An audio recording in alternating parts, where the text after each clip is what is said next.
Kia ora and welcome to Find Your Front, the official podcast for New Zealand Rugby League.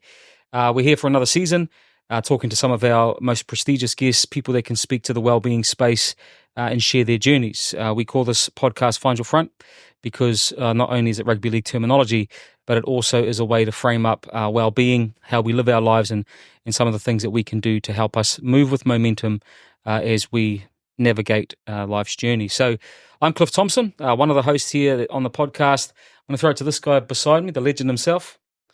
Hey, my name's Ali. Good to be on Find Your Front, just to hang out with gals and so we haven't even introduced gals, eh? So you have now. So I'm just here to support and be another, just support the great Cliff Thompson. Sure, Ali. Hey, and nice segue. See, it was a setup. Beautiful segue actually to one of our friends, but also a guy that played rugby league at the highest level, New Zealander, Kiwi, but proud Cook Island as well. And I'm sure we're going to hear more about that in his story. But let's throw it over to Anthony Gelling. Kia orana, boys. Kia orana. How are you, bro? And how's things? How's life at the moment? I'm good, but am I the first guest for 2024? You will be, yeah. Let's go. I know. Start with a bang, eh? I've been good, man. I've been good. It's funny that we have the time to sit down like this. I haven't seen you for a couple of weeks. I know you're a busy man, and that's kind of how things have been going for me as well. But to see you downstairs this morning and have the time to sit down and do this is awesome, bro. Hugs are good, eh? Yeah. So a bit about me, Auckland boy, born and raised, kind of moved around all over the place. One of 8 children. So 5 sisters, 2 brothers. That's nice. Me, man. Well, it's not quite you. We'll talk a bit more about nice start. I think you talk about your family, bro. Tell us a little bit about your family. I know, obviously, Tony, kids, all of that. You want to share a little bit about who you are, your life, what it looks like outside of footy, and then we'll go back to the journey. Yeah. So at the moment, it's me, my beautiful wife, Tony Marie, my 3 children, Ava, Manaya, and Ali. We stay out in Panmure. Yeah, nice, bro. It's been a bit of a rocky road, like as a family. So it'll be cool to like talk about our story and stuff like that. So, we can get into that a little bit more. Yeah, we'll jump. When we come to sort of what life looks like now. But going back to the beginning, bro, just take us on the journey of how you got into footy, and where it had taken you across your career. Yeah, so my father, Mr. Tony Gelling Sr., he's one of these guys. He loves his footy. Like, he played footy growing up, loved his rugby league, but he's one of those people that he's just interested in everything. So I heard a saying, interesting people are interested people. So he's a guy that very good storyteller without probably knowing it. But when I was a kid, he'd just always, he'd talk about players and he'd talk about their backgrounds, and he's got a really good way, not just rugby league, but golf and tennis, and, to talk about Pete Sampras and Andre Agassi and all these people that like a 9-10-year-old would have no idea about. But he's got a really good way of putting things into a context where you're like, oh, I want to watch that. I want to do that, Yeah. So with rugby league, it was kind of like that. Like, he told me about, the greats. He told me about, state of origin and all these things. And it just really lit that fire in me to like, that was like our connection point, and I've talked about it before in my story. It was one Sunday afternoon. I just started playing league, over in Glenora, West Auckland.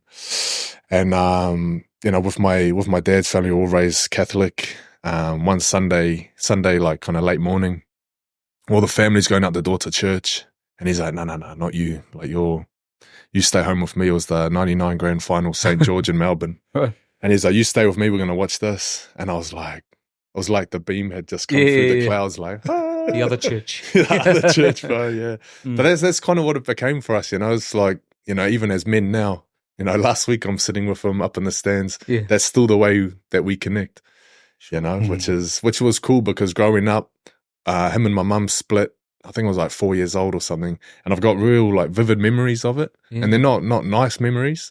So for us to kind of reconnect and stay connected through league, as like a thing, it's been awesome, man. Yeah, bro. And so you obviously there's memories with your dad, and then you start playing.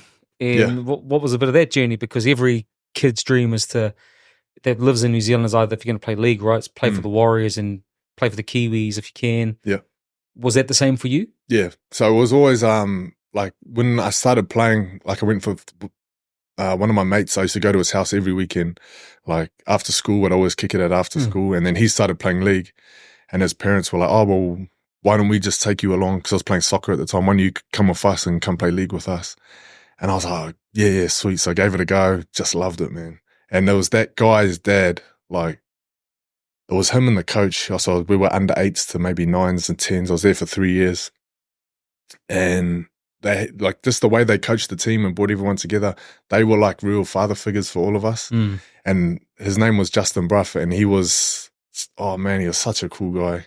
Like, just being at his house every weekend. So kind of similar to my dad, but like his interest and like his love for life and just love for people was like so infectious, you know. And he'd just grab random people and he'd be like, you know what you should do? You should try like get into triathlon. You should try boxing. You know what? You've got this really good hand eye. You should try table tennis. And like he would just love people and he loved getting them into stuff and challenging people. Like he used to teach us how to play chess. We were like, you know, 7 years old or something like. Yeah. And it's just little things like that I don't know, like broadened my horizons as a kid, like opened up the whole world. So how do you know that rugby league was going to be your pathway? You know, because I know it's your kind of pathway is a bit different to some of the other boys, you know, come through the system and then you went over to Australia. How did you know, like, you know, it was going to be rugby league, or what are some of the there was one key moment. So I remember, I think I'd moved around a bit. I was living out in Howick at the time. I was going to Howick College. They had a work expo here at Mount Smart. And by that time I was like rugby league obsessed. Like I'd watch games and then print off the stats and make like little like flip books and stuff like that. And this is only me, like I forget about this stuff. It's only when I look back and go, oh, you know what? I've always kind of like have this love for the game. But we came here for a work expo and you walk around and it's like all the different things. It's like, you know, you want to sign up for the Air Force, you want to be a Sparky, you know, you want to work in this trade, that trade. And I walked around and I was like, oh yeah, this stuff's pretty cool, but nothing nothing interested me. Nothing was like, oh yeah, like I want to learn that. So I was like, oh man, I don't know what I want to do. And I think I signed up for some Air Force program or something. I just I didn't know what I wanted to do. And then everybody was busy with stuff. I walked out, there's a side door open. I walked out and I sat down in the stadium and I just looked out at the field and I was sitting there and I was like, out of everything that I want to do, like this, like playing rugby league would be the absolute ultimate. And so I was like, well, why not? You know, why not? Like that's what I want to do. And from that day forward, it was kind of started my trajectory to like, how do I do it? Pursue it. Yeah. Yeah. And so from there, it just kind of just built and built. Yeah. No, bro, that's real interesting. Like, because obviously we talk about well-being, right? And we'll get to it a little bit later that you work in this space amongst the other things that I know you work in. But you firsthand know what that's like, you know, in you working with the age group that you're working with now. How do you find it when you look back on your story, reflecting on, like, there's all these different things that you could do, but I really want to play footy. Yeah. How much of yourself do you see in these guys, and what sort of advice would you be, or are you thinking about for them as you're working with them now? Because you'd be seeing a lot of very similar scenarios to what you just described yourself going through. Yeah, it's tough because, like, as young men at that, like the guys I work with now, they're kind of like 20, 21. So, like, yes, everybody's got the dream of playing league. Like, when I was that age, I was obsessed. Like, it was that or nothing. Like, it was that or I'm going to die. Like, you know? So when I talk to people and they're like, oh, you know, I really want to play, I'm kind of like, how badly? Like, do you really want to play? Sure. You know? So that's one thing I look for. But it's also, there's so much to juggle at that age because you're in a world where, like, you need that validation. You know, like even just every little achievement you make, every rep team that you make, every call up you get, every start you get, it's just, it feeds that validation of, you know, who I want to be as a man, you know, and that's a massive hole to fill. And for some people, it means different things. You know, for me, I think one of the reasons why I chased it so hard was, yes, rugby league was a connection point with me and my father. So for me to be going good at league was like, I'm going good in life. My dad's proud of me, and he'd let me know too. Like if league's going good, he's like, fuck, Love good you, on you, son. boy. And I can feel that, Yeah. and that used to like really feed me. So with these boys, I don't know what, like some of their motivation's different. You get to know them, and you can kind of understand their reasons behind why they wanna play league, or what drives them. Yeah. And I suppose even to their point around your dad, right? When you talked about this other person, you said he was a great guy, good guy, and the work you do now, the work we do in Wellbeing, like how important, bro, is it to have, for everyone to have someone that, if not validates, talks to, supports, like, because I hear that coming through in your story, whether it's you and your dad, that's what connected you was the footy, but it's more about the belief, the support, having someone there. How important is that now in the work that as you see it? And, are we seeing a lot of gaps in that space, or do you think we're getting better at it? I think we're definitely getting better at it. I think one thing for me that I recognize is, sometimes it's not what you're saying, it's how you say it. So one example for me is I remember when I was playing under 20s, I was over at the Roosters, and it was tough, man. That was really tough, like being away from home and in this environment where everybody's got the same dream. Everybody's, slightly a bit slow to the party. So everyone's bigger than me, faster than me. And I was just like, man, like trying to get that validation just didn't exist. And one day, Sandor Earl, remember Sandor Earl? Yeah. So he was playing wing for us. And one day at training, he said to me, bro, when you have the ball, you're so hard to tackle. Like when you run hard, like because you're tall and rangy, like, bro, you're like, you could do some real damage.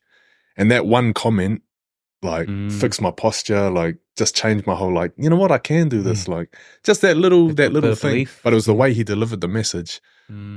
Like he kind of like pulled me to the side and was like, bro, if you just do this, like blah, blah, blah, blah, blah. And I was like real like sincere, and it stuck with me. He probably doesn't even know. He might not even remember. He probably doesn't, saying it. But then it just made me understand like how impactful we can be with our language and with our words. And it's something that when I'm doing the wellbeing stuff, because it's hard to be present, constantly present and mindful of the words that you're saying and the way that you're saying things. But I know that when I'm on and when I can really focus in and pull these guys, one-on-one to the side and have that discussion with them and listen, like really listen to them, that's when it's a skill set that I know I possess. And I think that's what I can share in the wellbeing space. First and foremost, like just genuinely caring about people. Yeah. What about the kids? Because, Cliff was asking you about having those, mentors or people in your life, because there's kids that we deal with, today that don't have that, Yeah. How would you approach that? Because I know we talk about wellbeing, and I think, in our game in rugby league, like some people are for wellbeing, some people are not. So I think that's where I think, we got pastoral care with the chaplaincy. Yeah. So how would you approach that? Because you're dealing with kids, not every kid comes from, a supportive family. Yeah. Has that validation every day, whatever. How would you, I'm sure you got some kids there now that are sometimes questioning themselves, about, am I supposed to be here or? No, for sure, man. I think that's the beautiful thing about having a team. Yeah. And having a sport in general, like having that team gives people a sense of purpose. So those kids that are kind of without validation or don't really have a way to generate it, being in a system where, in a team culture that celebrates achievements and celebrates the hard work and things like that. Yeah. So it doesn't have to come from a parent. It can come from a peer, like the example with Shandor. Yeah. It can come from within the team. If that team didn't exist, it's like, where do you go? What do you do? And that's why I'm such an advocate for kids' sports. Yeah. I don't care if you play tennis, if you play soccer, badminton, like anything. Yeah. Get into a team sport, get into that environment. I think that is like, it's just such a cure for so many problems that you see. Like I do some stuff in the high schools and they're like, this kid's anxious, they're really isolated. It's like, play sport. He's not good at sport. Well, can he put on shoes and run? Yeah, okay. Well, let's get 10 people. We're going to go for a run up Mount Valley. Just, it's so simple. Do something, eh? Yeah, do something, do anything. Yeah, but for team sports, like building validation for kids, gold, man. Yeah. And if you got a good coach that can understand, those kind of things and their motivation and know what it's really about. It's not about, winning trophies and stuff like that. It's the journey that we're on. It's the purpose, the thing that's brought us all together. That's the goal. I'm sure there's some coaches who'll be listening, eh? So yeah, hope so. So on that note, bro, sort of cycling us forward a little bit, and I know a little bit of your story, quite a bit of your story, and it is unorthodox. Like, it's not the normal. Well, that's what's hard to tell because I don't know where to start. But I'm going to sort of sharpen us to that point. Yeah, like, okay. Because like I said, every young kid in New Zealand wants to play for the Warriors. Yep. That didn't come, or it came in a bit of a different way, right? And because obviously we heard you at the Roosters and then all of that sort of stuff. But yeah, do you want to talk to us a little bit about that? How did that come about right before you went over to go and kill it in the Super League? What was happening for you at that part of your life? Because you transitioned over and back, right? And so there's a lot of stuff within that happens for a person, both emotionally, mentally, all that sort of stuff. But what was a part of that story? What was happening there for you? How'd that all come about? Well, that moment that I talked about, like looking out on the field, like I want to play league, I want to play for the Warriors one day. Like that's the goal, that's the purpose, like the North Star kind of thing. Yeah. The story of how I kind of got to end up playing for the Warriors, it's just like 100 no's. Just knocking on the door. So I made the Auckland 18s team. That's the first rep team I made. And that year we had Shawnee Johnson, we had Satonga Liki, we had, Sione Lausi, James Gavitt, like all these guys that were locked in for the Warriors 20s team. And I was like, cool, we're all going to play Warriors 20s. And they're like, no, not you. Because at the time I was playing back row and I just come out of playing restricted grade.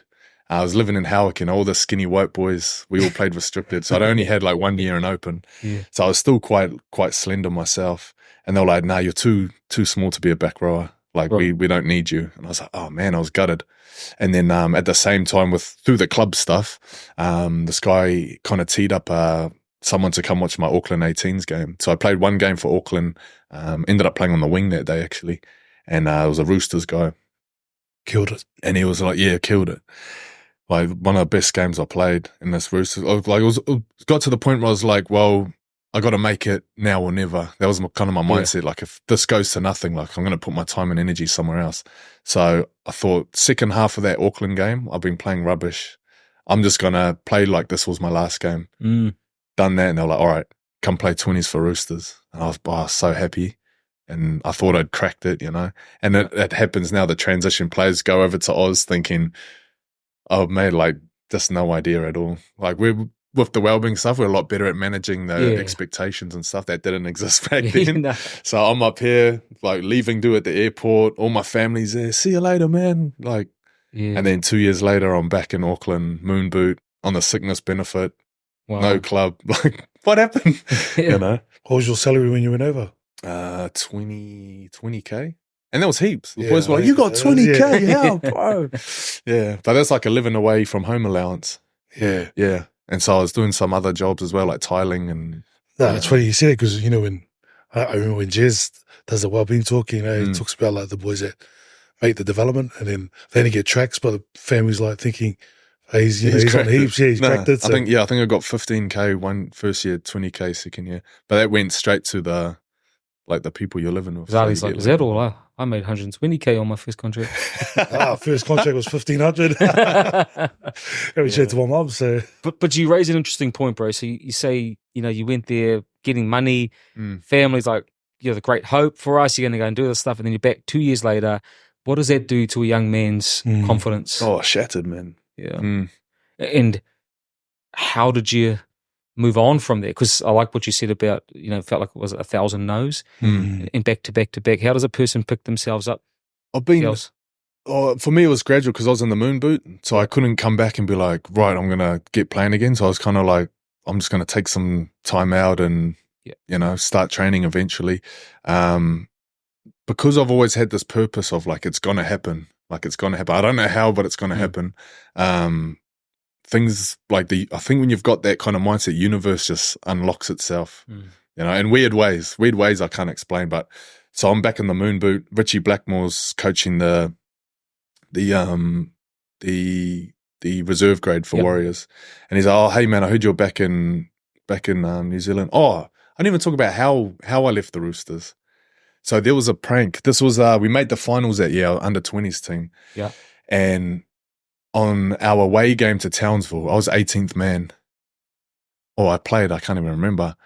But we played a prank and we put a piece of poo up in the air vent. Right. And like between the boys, like this was my world, just between the boys. There's no one else in this world. Right. Like I don't care about, or I don't know any other consequences, or I'm not connected to anyone else except for the boys in the team. And I was like that for 2 years. I live with them, I work with them, I train with them, I play with them. And that happens. Like you see guys get in trouble and it's like, what was he thinking? It's like, this is his bubble. Like, this is his world. Yeah. So that was, that was my bubble. So for me, I was like, oh, the boys think it's crack up. So who cares? Cleaner found it, kicks off, goes to the newspapers.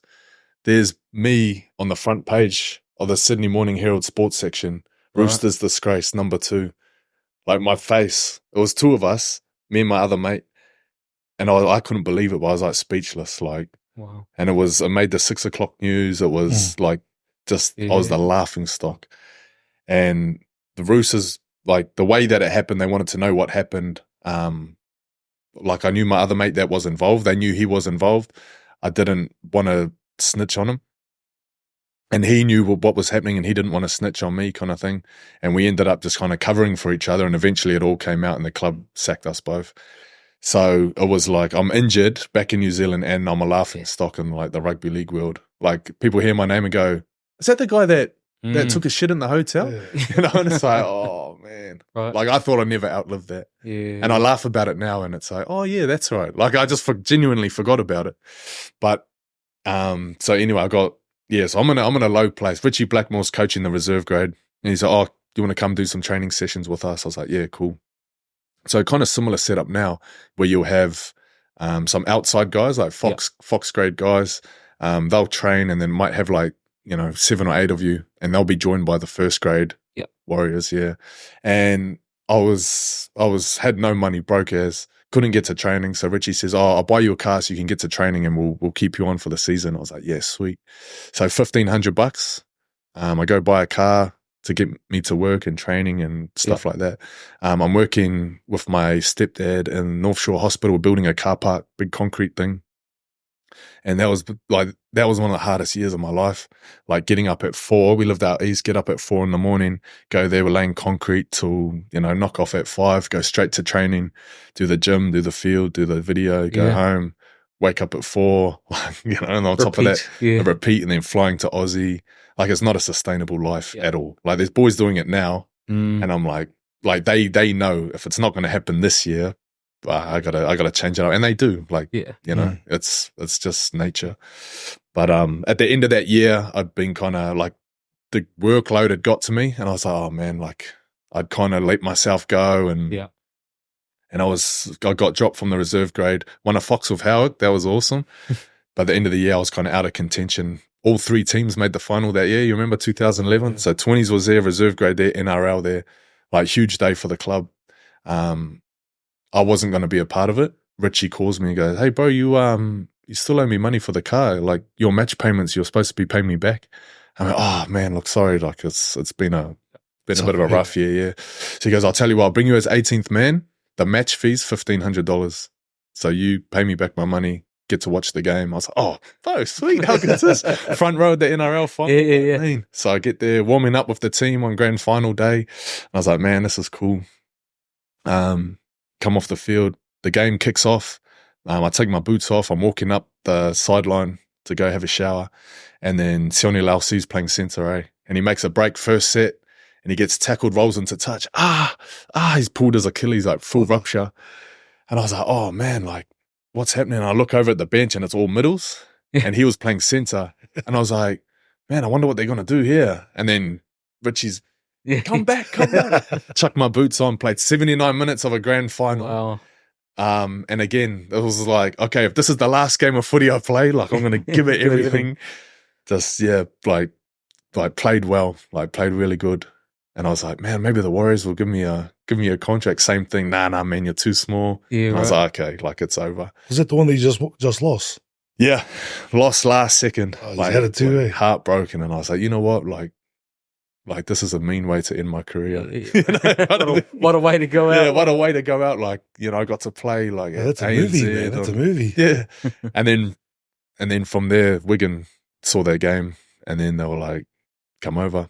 Bro, it speaks to the importance, I think, for people that listen, or even young people, like the importance of turning up. Yeah. The importance of persistence and self-belief. Yeah. And then the importance of taking your opportunities when they come. From a guy that was unlacing them to then playing 79 minutes. But then sort of still the unknown, but out of all of that creates an opportunity that you talk about going to to Wigan in the Super League. So how was that for you? So this all happened, then you get this opportunity. What was that like to go over to Europe? That was a huge culture shock, man. I didn't know what to expect, so it wasn't the same as when I went to Aussie. When I went to Aussie, I kind of had this expectation of this is what's going to happen. When I went to the UK, I didn't know what was going to happen. I didn't know what to expect. It was all quite kind of last minute. But most guys that you see go to the UK, they go at the back end of their career. They'll start off here, make a name for themselves, and then that name carries them over to securing a contract over there. So I went over there kind of as a nobody. And people were like, well, what the hell you sign this guy, So I kind of had to like make a name for myself, and it took some time. But they weren't prepared to have a young guy from New Zealand in that setup. Every player that they've had there comes over established with a family, like got their stuff together. Yeah. I had none of that. Like I just came over there, like for starters, I walked out, I had like jandals, shorts, like just because I want to be comfy on the plane. But I walk out and I'm like, ooh, like December in the UK. Yeah, right. And they're like, bro, you all good? Like, what are you doing? They're like, where's all your pants? I was like, bro, I don't have any pants. They're like, oh man, like, okay. And then it was quite funny because this guy, Andy Coley, he was the Wellbeing guy. Like, the roles changed. Yeah. He picked me up from the airport and he says, okay, I'll go show you where you're staying and stuff. Have you got any questions? Like, it's talking about schedules and stuff. You got any questions? And I said, oh yeah, what, I just need to get some cash. And he goes, oh, okay. Yeah, no worries. So I was talking about money, like, like, when do we get paid and stuff like that? And he kind of talked about it. And I said, oh, okay, because I need some money. And he goes, oh, okay, no worries. And we're driving and he pulls up in town and he goes, oh, there's a ATM over there. And I jumped out and I was like, walked to the ATM and I was like, he doesn't, like, I'm saying I need money. I've got no money. Like he's saying, oh, you need money. You can get your money over there. Machine. And I walked back and I was like, oh, no, Coles, like I have no money. Like, wow. And he's like, okay, so come with me, like we'll go to the stadium. And he was like talking to this lady and she's like, oh, okay, like went to like this little old safe and like some back of like some office. They like took some money out, they're like put in the envelope, they're like, okay, there's some money that's like hold you over till payday. Right. And they're like, okay, sweet. And they're all like, wow. Man, this is, what I mean? Like they're not prepared for a young guy. Like, I don't really know. And you were equally as unprepared, right? Yeah. And so even like the place that they took me, they're like, oh, this is where you're going to stay. And I walked in, this is like UK houses, and it's like, they're like, oh, it's a real bachelor pad. And I walked in, Coronation, I walked in, I was like their living standards are completely different to ours, And so I walked in and it was like, they had a TV on a wall and then the couch is like here. Like I could touch the TV from the couch. Fireplace, eh? And I just went, nah, I don't want to stay here. And they're like, what do you mean? The rent's only like $200 a month. And I was like, nah, I don't want to stay here. And they're like, well, what are you going to do? So Tommy Luluai was there. Right. So him and his brother Graf, they had a house in Wigan and he was playing for Wigan. I'd never met Tommy. I'd met Graf like briefly, his younger brother. And they said, oh, we'll go over to Tommy's house, see if you can stay with him. And Tommy had like this big, like 6-bedroom mansion. I was like, oh, now we're talking, bro. Like this is better. And so I had a bedroom there for a little bit. And then Tommy's like, oh yeah, cool. We'll wake up in the morning. We'll go find where you're going to stay. And I was like, bro, just let me stay here, man. Like you got the meanest house. Wow. But yeah. And so you were in the UK, how many years? Ended up being 9 all up. 9 years. 9 years, yeah. Thinking, obviously, as you went, unsure, not knowing. But then 9 years comes and goes and you build a massive following, right? So people understand who Anthony Gelling is. So that first 6 years was at Wigan. Yep. And then that's when things kind of changed. So that was when I came back to the Warriors after that 6 years at Wigan. Gotcha. Yeah, so that 2018 year. Yeah, right. I came back, yeah. And so you come back to the Warriors and Well, you come back. I came back. It wasn't coming back to the Warriors, Warriors. So 2017, summer of 2017, because I always came home. I'd get homesick during the year and stuff. I came home 2017. I'd met my wife, Tony Marie, in 2013 at a music festival thing. And we'd always kind of kept in touch. And we'd kind of catch up when we could and stuff like that. But 2017, I came back and we ended up just spending the whole summer together. And I went back. So I was still contracted at Wigan. So at the end of that 2017, I went back to Wigan, and then I get a phone call that she'd been in a car crash, right. like real serious one. And she was in hospital, and she had just had surgery, and she was going in for surgery again. And I just came back straight away. Yeah. So when I came back, I told the club, told Wigan, I'm going back. This is what's happened. I don't know when I'll be back or if I'll be back. And they were like, okay, like we'll sort it out. So when I come back, Tony's just come out of the hospital. She's staying at my mum's house. And yeah, that kind of like that decision to come back. And then when I saw like kind of how she was, like she was in a real bad way. So I decided to finish at Wigan and just stay with her. Yeah. And that was a big decision, because it kind of changed things for me, because not only was it like a commitment to her, like she also had Ava. Yeah. You know, which was, you know, I met Ava in 2013 when she was 2 years old. You know, by now she's five or 6 years old. So, and like almost overnight, I go from a single bachelor living in Wigan in the UK to a father and, you know, like a partner. And that was a huge change. Yeah. And did you ever thought about that was your career in terms of footy done when you came back here? It was the off season. Yeah. So when I came back, like first thing I done was I asked the Warriors. I talked to Tony Ito at the Warriors, and I was like, bro, any chance? And he's like, nah, man. And I was like, okay. And then I asked him again, and I asked him again. And then he just said, oh, look, we've got so many centres. I think they had like Aish, they had Peter Hiku just signed, they had Gerard Beale, they had Sol Carter, they had Connie. They had I think Connie had just left. All right. They had Junior Ponga. They had somebody else. And they were like, bro, we don't need centres. Like, nah. Yeah. And I just kept asking. And then they were like, okay, just bring your boots on Monday. It was when all the international boys had come back. So this was like near the back end of preseason now. They were like, just bring your boots, have a run around, have a trial. So all the international boys had come back. It was like Rod, Shawnee, all those guys. They were like, okay, you do fitness with these guys. We'll give you like a week trial. And so same kind of mentality where I just thought, if this is my last chance, if this is how I go out, I'm just going to give it everything. So we done a 4 and 5 into like con games, into 4 and 5 into con games. It was the Alex Corvo days. That's Harley. It was a tough session, and nothing like I'd ever done. But I just thought, you know what, I'm going to win this 4 and 5, and I'm going to win the next one and win the next one. It's a 4 and 5? 4 laps? 4 laps in 5 minutes, yeah. Which usually, like, if you're training with a team, you might do that at the end of the session, and that's the hard. But these guys were like, that's straight into something else. Straight into something else, and then do that, and then do it again. I was like, oh man, this is next level. And Shawnee was running laps around me, so I'm 27 at the time, and I'm like, oh, I've left it too late. If only I should have seen me in my prime. Kind of thing. Yeah, but they were impressed. Like the effort that I showed, they were like, okay, sweet, like we'll sign you. So I got a contract on the Wednesday. On the Saturday, I was ready to give it back. Like the training was that hard. I was like, you know, I might be overcommitting here and taking the place of someone that's So you on train on? No, it was like a full-time contract.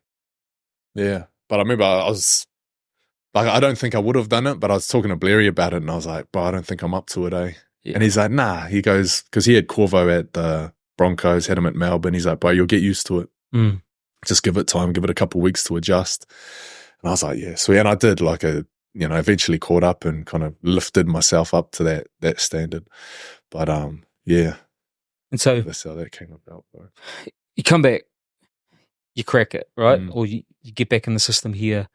And then you make your debut for the Warriors. Like with everything you've been through, girls, trying to think back to that moment.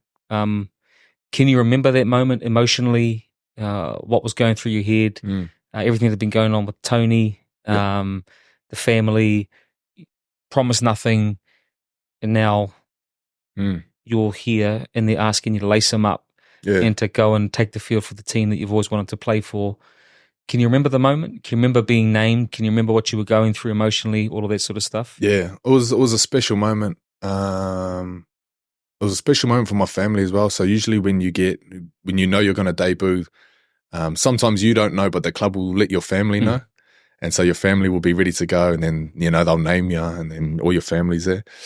So Mooks let me know that morning, we're going to play you. And I was like, oh man, this is wicked. How good's this? And then like my family already knew, and there was probably about 40 people there. I usually have like, mum, dad, missus or something like that. Yeah, there would have been about 40, 50 people there. And it was just everyone that had kind of been a part of the journey up until then. Wow. So that was really cool. Like I'll never forget that moment. But as far as like getting out there and playing, we played against the Roosters first game. So it was kind of like that full circle thing. Yeah. Wow. Yeah. And it was cool. Not just getting out there and playing on the field, but with the Roosters, they're like a real tight-knit family. And so it's all the same people on the side of the field, all the back office staff and all that, all the trainers and everything. It's the same people. Right. So to go back and they were like, bro, how you been? Like that was just as like healing for me as getting out on the field and playing. Yeah, nice, bro. Yeah. And so, let's fast forward a little bit to you get to this point where you've played all this footy, you end up playing international as a proud Cook Island man as well, part of your heritage, and we may not have time to go into that, but I sort of want to bring us to a point like you come to the back end of your career, you've been through all this stuff, the unknowns, the ups and downs, and you just keep punching, right? You keep giving it a crack every single time, every opportunity. What was the moment for you? And what was the most challenging part, not about your career, but about giving it away, knowing that it was the moment because you fought so hard for it, right? Yes. You've been through so much and, what was that like for you? What was the moment you knew? I think it's like it's a scary thing, like the finality of it, like knowing like it's done, like when it's done, it's done. And it took me a little while to come to grips with that because during COVID, I'd gone back to the Super League for a little bit and then came back and then everything was kind of on pause and I was umming and ahhing like, well, what if this isn't, what if this is it? Like, so it was because it was that little stagger, like I'm playing, I'm not playing, I'm playing, I'm not playing. It made it a little bit easier. Yeah. But I remember even last year, Cook Islands were getting ready for the World Cup. And I'd already kind of ruled myself out and said, nah, like I want to focus. Because my mindset was kind of like, if I truly want to do this stuff off the field and be good at it, I have to close this door. Like as long as this is open, because rugby league's playing means so much to me. Yeah. It takes so much of my energy and like my heart goes towards that. So for me to do anything well, I have to fully close that door to kick on. And so for me, I was like, okay, I'll close that door and I'll crack on with everything else. I think I was doing real estate at the time and I had an offer from Salford to go back. Right. And I was like, nah, like for me to be effective, I have to close that door to be effective here. So I said no to them. And then it was eating at me. Like you shouldn't have said no. Like you've still got some in you and stuff like that. So another opportunity came along to represent Cook Islands later that year at the World Cup. And I was like, nah, I have to finish it where that fire's like not burning, And after I played that last game for the Cook Islands, it was a good send off. We played the second game against PNG, and at the end of the game, the boys done like a guard of honor, like gave me a haka, and I was like, yeah, like that's it. That's it. Nice. I'm happy. And you were that close to go back again, eh? You that close? Nah. So when it came around the next time, I didn't have that like, oh, I need to. Yeah. But it was like relationships as well. So at the end of that Cook Islands game, not just on the footy side, the guys that I had started at Wigan with and built like really good friendships with, they were at that game. So having those people there and having like the parents of the boys and stuff like that, like that, similar to the Roosters situation, having those people there and having that kōrero after the game and that's just as important as what happened on the field. Hard. Yeah. So it sort of brings me to this question, and I know you like doing these player profiles, you've been part of it, and in this space, right, when we do these profiles, we talk about hurdles, highlights, heroes. Yeah. If I was to throw it back to you, right, for yourself, and then I got sort of one big question to finish off, but bro, talk about your career, your life, hurdles. Hurdles? What have they been? I think one of my biggest hurdles was like not knowing it at the time, but like stuff that I experienced as a kid impacting the way that I interacted with people. Yeah. So I look at it now and I know that me being quiet was just a coping thing just to get me through situations. So as a kid, I was really quiet. And even at high school, I didn't say what I was thinking. I'd always just kind of hold on to it. And it used to like eat at me, and I'd be like real frustrated and just didn't feel like myself. There were certain people that I could hang out with where I was comfortable enough to be myself and to just talk and be me. But in most situations, I couldn't do that. And so that hurdle for me was like just getting to be comfortable with myself and just learning to be myself in every situation. That held me back for so long. Yeah. Wow. And highlights, what has been, you look back on that, and even in life so far, what have been the highlights for you, bro? Highlights have been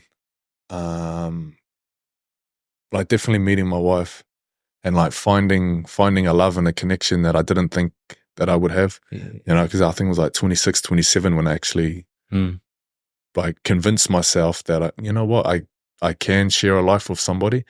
Like I'd spent so much time isolated. I just thought, nah, it's not for me. I'll be one of those guys at the pub, and I was for so long. And I just thought, this will be me till the end. But to find that person and find that connection, and then to like share a life and a love together, and then to have kids, and then all of a sudden I find like one of the highlights has been becoming a father and being able to be what my dad was, and what that Justin Bruff guy, what he was, and share my love for life and my enthusiasm and passion and joy with these kids growing up in a way where like they don't feel like they can't be themselves, like they have that security to be. Sure. Yeah. And maybe you've already sort of alluded to it in some way, but your heroes, people that you look up to, that you think about now, and I know you've mentioned a couple, but including them, are there others? Or aside from those people, also my stepdad, James, Big Jimmy Morris. He's been really special. I've been really lucky to, along with footy, to have really good coaches and good people. Yeah. So Justin Bruff, we lost him when I was 14. There's another guy, Ross Holtham. He was my coach at Howick for many years. Another guy, Sean McComb. He stays out in Waipuna. Coach Rube's actually coming through. Yeah, he's a real OG. But all those people, I look up to them as like really excellent fathers, good partners, just reliable people. Guys like Sean Wayne, Sean O'Loughlin, like all these leaders and captains and stuff. I've been so lucky through sport, even, the two of you here, like no BS, like being genuine. I've been lucky to connect with people that, I don't know, like just inspire me to be better, and surround myself in that. And famous heroes, probably Muhammad Ali. No. Yeah. So as I always liked him when I was a kid just because of his boxing stuff, but learning his story as I got older, understanding the dynamics of the decisions he made. Yeah. Like, living a life that's meaningful, regardless of your situation, like the way he gave back his belt and said, you know what, keep it, means nothing to me.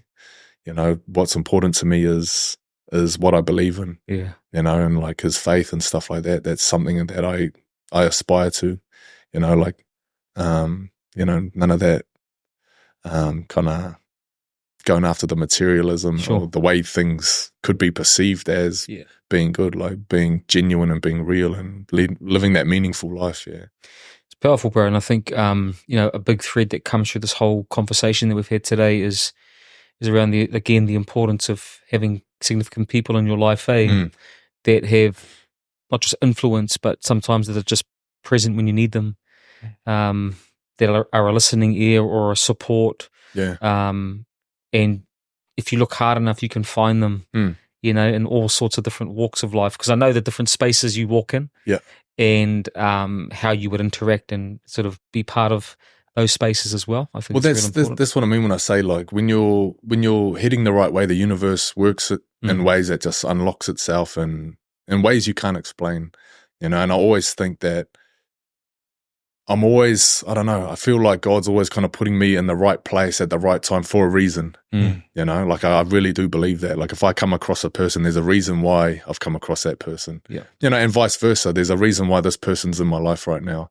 And I don't know, just kind of go with the flow and let things unfold and try not to control things too much. Yeah. And so like you talk about like now, like what I'm doing and stuff, like yes, there's a Wellbeing, there's a million other things similar to yourself. Like I know you're an everything man, but like if opportunities come along, you try to think like, there's something in here, there's a reason why this opportunity's here. So say yes to everything to an extent, not burn yourself out, but in everything there's something to be learned or something to discover or to be taken. I think the other thing is like, just hearing your story, anyone could have gave up, ages ago, but I think you knew that there was always that light at the end of the tunnel.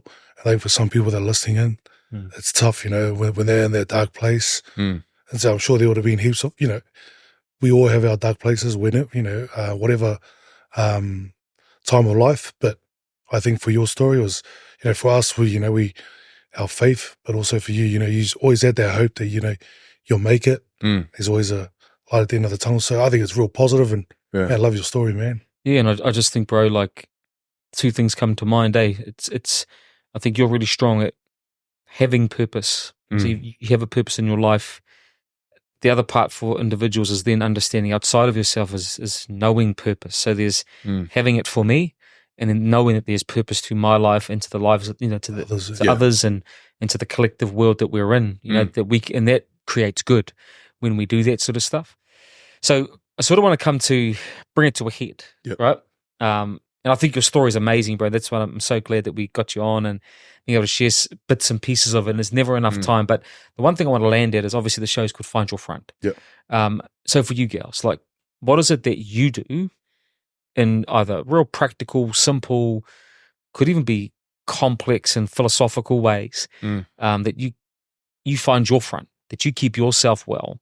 What are one or two things that you do that, keep wellness at the front for you, or keep life manageable in a healthy way? 400 abs a day, or that kind of stuff. 20 crunches. Yeah. I think one of the main things that I've found, and this is like last couple of years, is no matter what you're going through, there's a joke in everything. And I find that humor is able to transcend like any situation. And there's no one better at it than that guy sitting over here. Inappropriately. Nah, seriously, man. Like, no matter the situation, like, it could be the most dire thing. This guy's like, got a joke. And some people say, like, oh, mate, you just make a joke out of everything. It's like, why not? Why not? Like, there is something funny in everything. So, for me, like, using humor to transcend, like, if you had a hard day, like, I do it with my wife now. We walk in the door, just being flat out, and we just look at each other like, you don't laugh, you cry, this is it, this is it, like cracking up. Nice. But it's sad, and just it's hard with Wellbeing, because Wellbeing can be boring, like go for a walk, go for a run, drink some water, get some sleep. Like that's the breathe through your nostrils, breathe through your nostrils.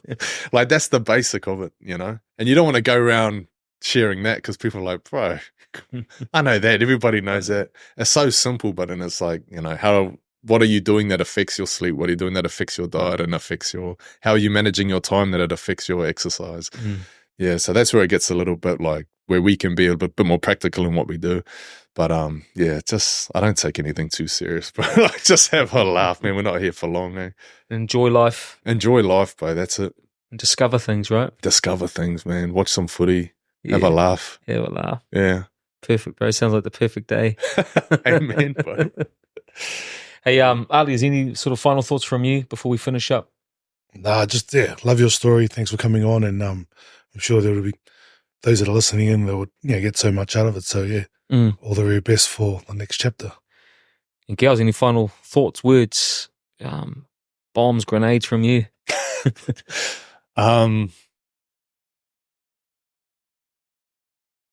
Knock knock. Who's there? Jerry Sealsey. Jerry Sealsey, who? The great man. Got a way to finish it. Hey, bro, I want to say as we finish up, not just thank you, but I've been privileged to be able to be part of your life the last few years, and to sort of get to know you more and more on a personal level. So not only are you, and when we say doing well, we all know everyone has complexities to manage, but I think considering all the things you try, and I think you very much are everything you've said, which is a trier, a believer. You give things a go. It actually makes, I know for me and Ali, we talk about it, but I say for myself, like really proud of you for everything you're trying to manage in your life, and for the person you continue to aspire to be. And, as you change and grow as a man, and, not just, being more than an athlete, I think is really inspiring for many. And I know your story resonates with so many young people that are just walking, journeying through life. So thank you, bro. Thank you for who you are, for what you do, for being a mate, and for, hey, working in this space with us in Wellbeing. So we appreciate it. For those watching, thank you. This is Anthony Gelling, Ali Titi, Cliff Thompson. Find your front. We out.